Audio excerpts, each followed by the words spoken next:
What I want to start off with by saying is that our goals at Parity and at Polkadot is to build better tools for social coordination, to let people organize and drive their own destiny better than they can already. One of the best things about the blockchain space is that you can actually define what a fair deal is. It's not obscured by abstract institutions and processes and bureaucracy. The fair deals are what the chain will give you, and those are all market driven. They're freedom driven. And the remark I want to start with is that our world is growing ever more complicated. We've just seen an exponential blow up in complexity, institutions, banking, social media, social interaction. It's incredibly easy to get lost in the details. So our ultimate goal is to allow people to transact more fairly and expressively, to be able to encode rules on chain, to democratize access to rules, which previously were in the domain of governments and states. That's what the blockchain space is to me. And that's what we're trying to do with Parachains. People should be able to focus on what's truly important, planning for their future, managing their finances, doing work in a productive way without inefficiency.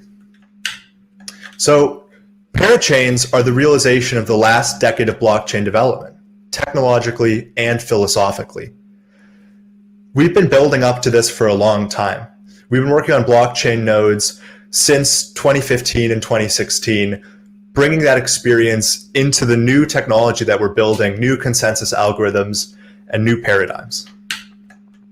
So what the blockchain space is going to do, and what parachains are going to assist with, is the disruption of how we use the internet and how people organize on the internet. We're going to see new means of exchange, of payment, of finance, of savings, and of ownership. We're going to see new types of entrepreneurs, business models, and funding mechanisms.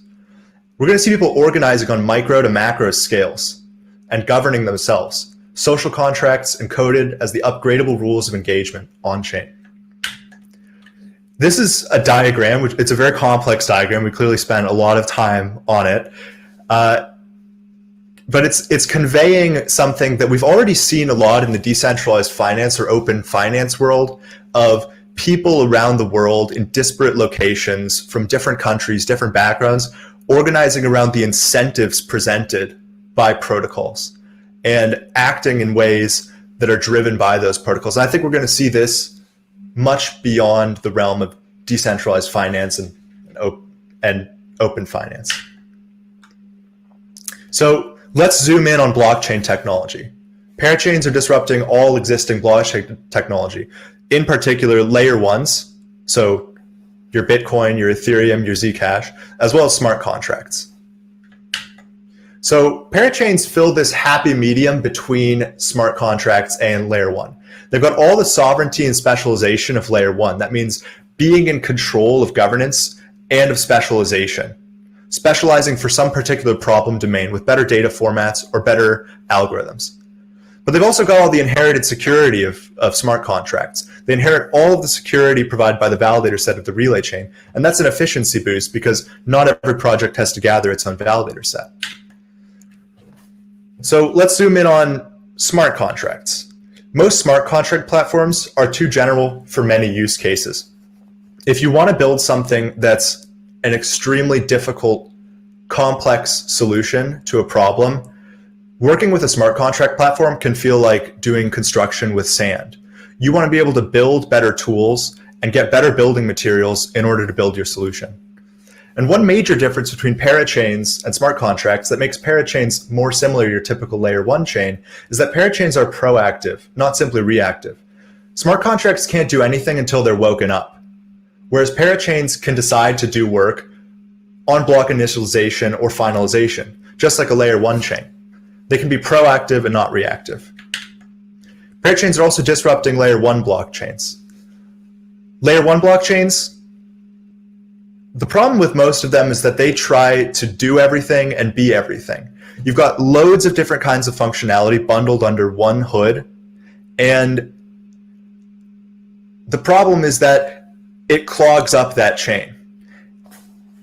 What you want to see is many different chains, each serving a particular purpose, but that they can quickly and easily interact with each other to build that network effect of applications.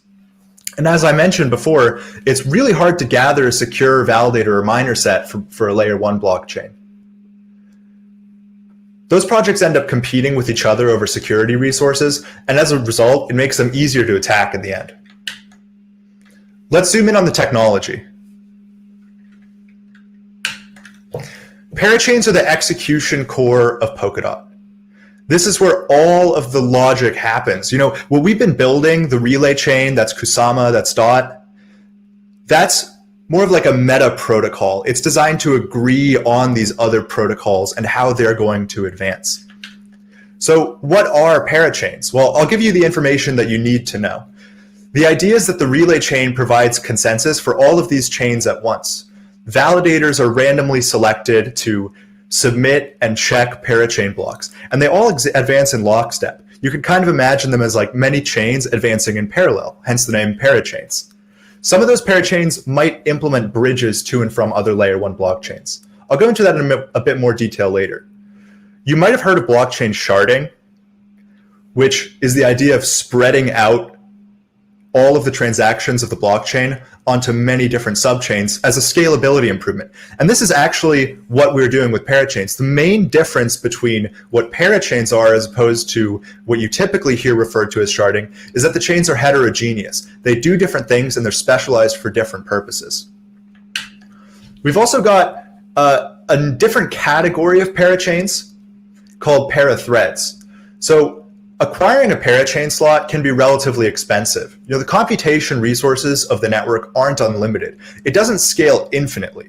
So there's a number of parachain slots, and projects are going to acquire those by participating in auctions. Many use cases are only going to need to author blocks periodically. And one thing, I think this is a really cool innovation, is that you could have a blockchain that only needs to author block once every hour or a few times a day, or maybe when something happens, maybe once a week. And if you have a parachain slot, you're kind of expected to get the most value out of that to author a block once every 6 seconds, once every relay chain block. So parathreads are pay-as-you-go parachains. We're going to reserve a number of parachain slots that are just going to be used to multiplex however many parathreads there are over them in a pay-as-you-go manner. Here's a diagram diving deeper into how Polkadot works. So we've got the relay chain at the center, and we've got all of these little clusters attached to them, and each one of those represents a parachain. So the parachain consists of validators of the relay chain who are currently assigned to the parachain. So this is sort of a snapshot in time of like one state snapshot of the relay chain. And you've got collators on the parachain. Collators are responsible for actually authoring the blocks of those parachains. So the flow of authoring a parachain block goes from collator to validator to consensus. You can see that some of these parachains are bridges. That means bridging to some external network so that we can retain all of that value and continue to transact with those external networks. And we've got parathreads shown there as well, where you've got all of these sort of little parachains that are multiplexed over one slot. So what can you do with parachains? Parachains are tools. Well, I'll go into a few kinds of parachains, which aren't all mutually exclusive, but to give you guidelines on where we think the parachain space is going to go. You're going to have parachains with tokens, with their own specialized token, like what you've seen in the smart contract world. A token that's meant to incentivize some particular pattern of behavior, to create an economic system and a market that drives some utility for users. Those tokens are going to be used to pay for collators, maybe accumulate relay chain tokens in order to continue participating in auctions. The way that we've seen some projects take an approach as a decentralized sovereign wealth fund to accumulate tokens. And also they'll denominate fees in those parachains networks. But we're also going to have parachains that don't have any native token. Those are going to be more common good style chains. See, if you have a lot of tokens, that creates user friction. You don't want to be transmuting between 10 different tokens and as a user have all of these different tokens in your wallet.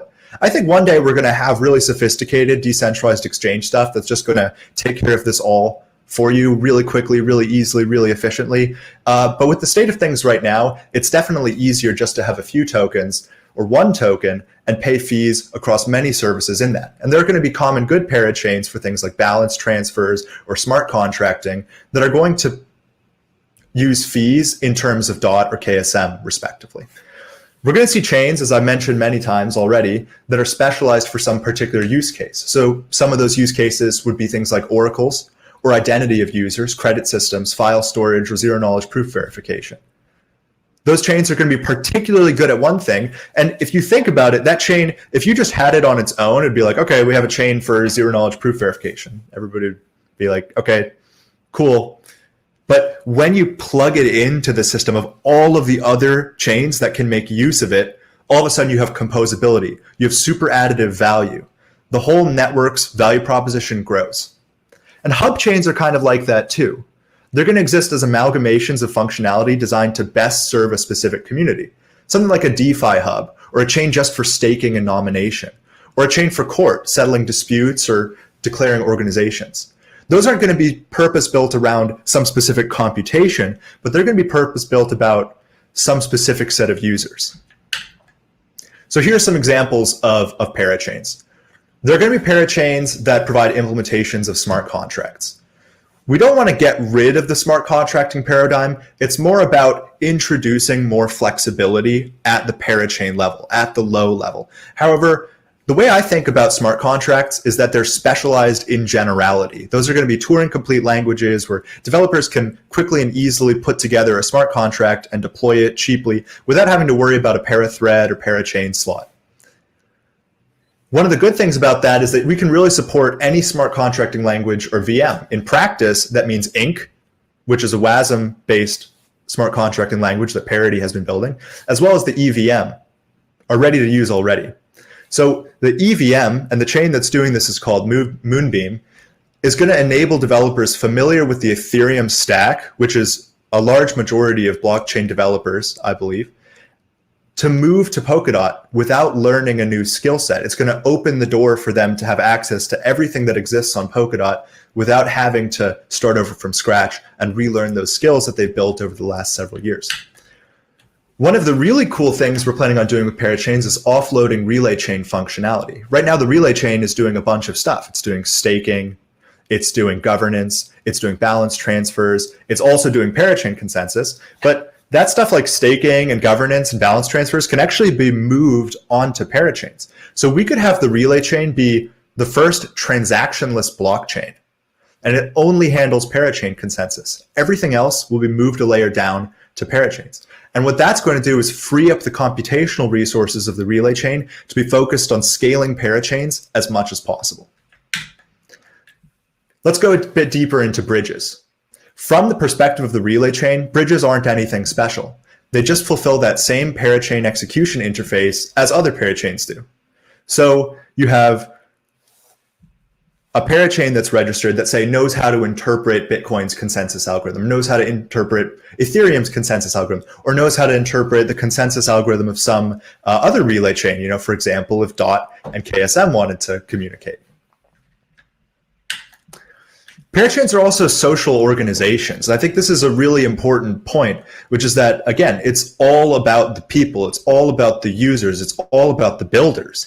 And parachains represent aggregated financial and social capital. Now, in this conference, you're going to hear a lot about Polkadot's governance, but I want you to keep in mind as you proceed the fact that parachains are also going to have these same governance capabilities with treasuries, councils, referenda, as they prefer. There may be parachains that decide they don't want to have that type of governance, and that's also fine. So what can parachains do as actors? They can take actions that represent the aggregated will of their users. They can participate in the relay chain's governance. They could submit and vote for referenda. They might even be council members. They could curate bounties. So bounties on the relay chain that are for some specific category of tasks to really drive the state of the art forward. And they can also allocate their own treasury for common good or just to advance their own agenda. One way that we've kind of thought about it is parachains are digital nation states. Polkadot enables these nation states to form unions and specialize, to exercise comparative advantage to the fullest. It's a union of blockchains. The last thing I want to do is give an update on Parachains development. Where are we? and what's coming next. First, I want to take a moment to recognize these developers. They're none of them particularly public figures, but they're all incredible developers working hard. If you go on GitHub, their handles are all listed here. You can see all of the code that these people are writing. And there are so many more that I couldn't even list, wouldn't even fit on this page, who are building this stuff day in, day out. And this is truly a team effort. What we've done in the past year is really get ready to deploy production code that you can have absolute faith in. We're setting the stage for alternative clients and future developments. So what we've been doing is accumulating design docs and research to serve as a reference manual and testing ground for ideas. You can iterate much faster in text than you can as code. It also serves as a bridge between research and implementation understandable by all. We work with some world-class researchers at the Web3 Foundation, but they're not hardcore Rust programmers. So it's nice to have a happy medium where those researchers can review the abstract concepts outlined in the implementer's guide, and the developers who don't have math PhDs can trust that the code that they've implemented matches the protocol descriptions outlined in the implementer's guide. And the nice thing is this means also that alternative clients can be implemented according to this guide as well. It gives us confidence in the strength of our software architecture and modularity of design. So some numbers. This is all what we've done since March or April, really doing this production push of updating that prototype code and getting into what we've been calling Parachains V1. The old stuff was V0, and this is V1. So we've written 31,000 lines of code. We've closed more than 300 pull requests, including 95 features and enhancements. The implementer's guide that I mentioned before is now over 47,000 words of specification. It specifies 19 subsystems, possibly more by now, and 11 runtime modules. We've also been doing stress testing in the background, and what we've got it up to so far is 20 validators and 8 parachains. But we haven't even begun to pick some of the low-hanging fruit for optimization. So I expect this to go up a lot faster. Well, where are we now? We've specified the V1 production Parachains code in the guide. We've mostly implemented it all. The only thing that's missing is a couple of the subsystems related to availability and validity, an approval voting protocol, which could be a whole separate talk of its own.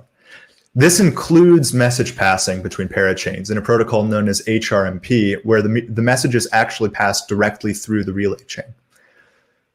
We're just spinning up the Rococo V1 testnet for Parachains. This is going to be a testnet where users and development teams building on Polkadot can test out their parachain and launch it on a public test network.